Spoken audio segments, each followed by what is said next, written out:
Hello friend, how are you. मैं आप लोगों का दोस्त दीपक गरजोला। मैं बेसिकली उत्तराखंड नैनीताल से बिलोंग करता हूँ और करंटली मैं एक फुटवेयर इंडस्ट्री में as a assistant manager job करता हूँ। मैंने अपना education diploma in chemical engineering में किया हुआ है और मैं अभी एक स्टमरर हूँ और अभी मैंने कुछ हद तक अपनी स्टमरिंग को ओवरकम किया हुआ है। तो आज बेसिकली मैं आपको स्टमरिंग क्योर, जो आप खुद से स्टमरिंग को क्योर कर सकते हो, वो कुछ टेक्निक्स बताऊंगा। हालांकि मेरा टेक्निक्स में कभी भी मेरा विश्वास नहीं रहा है। मैं जानता हूँ और जितना मुझे पता है कि स्टमरिंग को हम अपने साइकोलॉजिकल और माइंड से क्योर कर सकते हैं। टेक्निक्स उसमें हेल्प करती हैं थोड़ा बहुत हमने कॉन्फिडेंस को बिल्ड करने के लिए।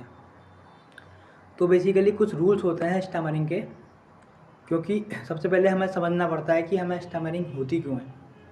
हमें स्टमरिंग होती है डर के उससे, हमारे बैड एक्सपीरियंस के उससे। ये मैंने पिछले अपनी वीडियो में बता रखा है। तो ज़्यादा समय ना खर्च करते हुए आज मैं सीधे टॉपिक पे आता हूँ कि स्टमरिंग को क्योर कैसे करें। तो उसके कुछ रूल्स हैं। फर्स्ट रूल्स है, स्टमरिंग बेसिकली ब्रीदिंग पे डिपेंड करती है, क्योंकि हमारा कॉन्फिडेंस भी ब्रीदिंग पे डिपेंड करता है।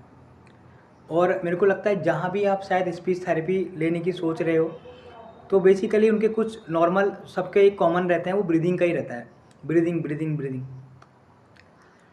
क्योंकि अब मैं ब्रीदिंग का कैसे रहता है वो बताऊंगा। हमें ब्रीदिंग कैसे रखनी चाहिए स्टमरिंग के समय। फर्स्ट हमें ब्रीदिंग नॉर्मल रखनी है। नॉर्मल कहने का मतलब है मैं जितना ब्रीथ लूँगा, मतलब मैं जितनी अपने अंदर सांस लूँगा। जैसे मैंने अगर सांस अपने अंदर ली 4 सेकंड, लेकिन हमें सांस ऐसा लेना है कि हमारी सांस पूरा नीचे तक जाए, मतलब गहरी, थोड़ी सी स्लो लेकिन गहरी। वो सांस ली नीचे तक जा रही है, फिर उसे 1 या 2 सेकंड नॉर्मली हम होल्ड कर सकते हैं। और जैसे हमने 4 सेकंड के लिए लिए, तो हमें छोड़ना वो कम से कम 4 सेकंड तो है ही, वो आप 5 या 6 सेकंड भी कर सकते हैं उसे। ये क्यों होता है, अब ये क्यों करना है मैं इसके पीछे भी बताता हूँ आपको। बेसिकली ब्रीदिंग जो है वो हमारे मन को शांत करती है। पहली बात, हमारी मन को शांत करती है। और जब हमारा मन शांत हो जाता है तो हमारी एंजाइटी भी अपने आप शांत हो जाती है। अब एक एग्जांपल देके समझाता हूँ। सपोज़ मैं कहीं पर बोलने के लिए जा रहा हूँ, मेरा कहीं पर इंटरव्यू है, या मुझे कहीं कहीं अपने गांव में बोलना है, कहीं पर बोलना है। तो अब वो मुझसे पूछ रहे हैं मेरा नाम क्या है। तो ये मेरे फर्स्ट, तो जब वो मुझसे बोलेंगे ना कि आओ आपसे कुछ पूछना है, तो मेरा वहीं से ही मेरी एंजाइटी भरनी शुरू हो जाएगी। और जब वो मेरा नाम पूछ लेंगे ना, फिर तो मेरी हालत ऐसी हो जाएगी, ऐसे बिल्कुल एंजाइटी बढ़ जाएगी अंदर में। अब इसको रिलीज़ कैसे करना है, इसी के लिए मैं बोल रहा हूँ। इसी के लिए अगर आप कभी ऐसी सिचुएशन में बैठे हो जहाँ पर आपका इंटरव्यू के लिए नंबर आने वाला है, या अपने फैमिली के साथ बैठे हो, या ऐसे अननोन पर्सन के साथ बैठे हो, तो वहाँ पर आपको कुछ बिल्कुल एक्स्ट्रा एफर्ट्स नहीं देने आपको। और मैं तो कह रहा हूँ उसको अपनी डेली लाइफ में भी यूज़ कर सकते हैं। हमें 4 सेकंड तक सांस लेनी है ऐसे।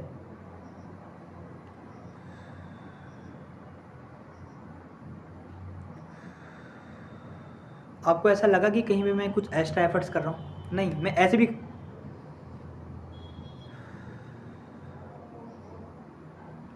ये ऑकवर्ड भी नहीं लगता। अब इसमें क्या होता है पता है, मैं ऑक्सीजन लेता हूँ और ऑक्सीजन क्या करता है, सीधे मेरे माइंड में चले जाता है, और माइंड को क्या करता है, माइंड के सेल्स को एक्टिव कर देता है। और फिर जो एनजाइटी यानी कि कार्बन डाइऑक्साइड है जो हमारे यहाँ जमा हो गई है एनजाइटी के रूप में, मैं उसे ब्रीथ करके बाहर कर रहा हूँ। अब मुझे क्या करनी है कोशिश, हम क्या गलती करते हैं, हम ना तो अच्छे से सांस लेते हैं और ना ही अच्छे से छोड़ते हैं एनजाइटी के समय में। हमें उस समय बस ब्रीदिंग पे फोकस करना है। हमें गहरी सांस ही लेनी है और गहरी ही छोड़नी है। मतलब ऑकवर्ड नहीं दिखाना उसको कि ये नहीं करना, हमें ये नहीं करना, हमें नॉर्मली करना है लेकिन गहरी, जैसे ऐसे।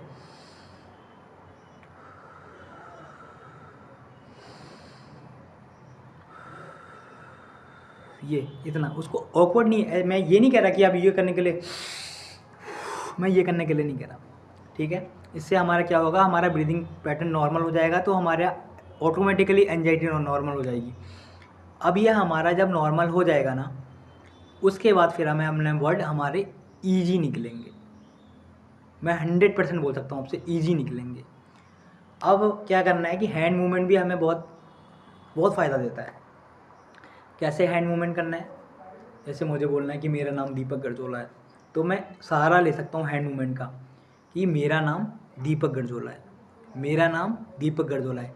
यानी कि जो हमें स्टमरिंग होती है, एंजाइटी आती है, उस समय जो हम हाथ पाँव पटकते हैं ना, एक तो हम अपने ब्रीदिंग से उसको नॉर्मल कर रहे हैं, जैसे मेरा नाम दीपक गरजोला है, मैं उत्तराखंड नैनीताल से बिलोंग करता हूँ, तो मैं अपने हैंड मूवमेंट का भी सहारा लूँगा उसमें, ठीक है, हैंड मूवमेंट का भी सहारा ले रहा हूँ। तीसरा और सबसे मेन, अगर बहुत ज़्यादा ओवर एंजाइटी है ना, तो मुझे अपने आप को महसूस करना है। कैसे? अपने पाँव को अपने ज़मीन में टच करा के, यार मैं अभी हूँ, हाथ ऐसे करके, बेसिकली हमें उस समय हम अलग ही दुनिया में चले जाते हैं, ठीक है। तो ये करके हम कर सकते हैं। तो फर्स्ट क्या है, हमें अपने ब्रीदिंग को करना है। मैंने जितनी सांस ली, कम से कम उतना ही छोड़ना भी है, वरना वो ओवर हो जाता है। हम सबसे बड़ी गलती ये करते हैं कि हम प्रॉपर सांस ही नहीं लेते उस समय। सेकंड क्या करना है, अपने हैंड मूवमेंट का सहारा लेना है। और थर्ड, अपने आप को टचअप करना है कि मैं हूँ अभी इधर। तो फर्स्ट आज के लिए मेरा वीडियो सेशन यही है। ये कुछ टेक्निक्स हैं जो कि आपको स्टमरिंग में हेल्प करती हैं। आपको क्योर होने के लिए तो आपको माइंड और साइकोलॉजिकली आपको इफ़ेक्ट करेगा वो। आप 100% क्योर जो होगे ना, वो साइकोलॉजिकल जब आपका माइंड सेट हो जाएगा कि अब आप बहुत अच्छा बोलते हो, तभी होगे, और वो होगा एक्सपीरियंसेस से।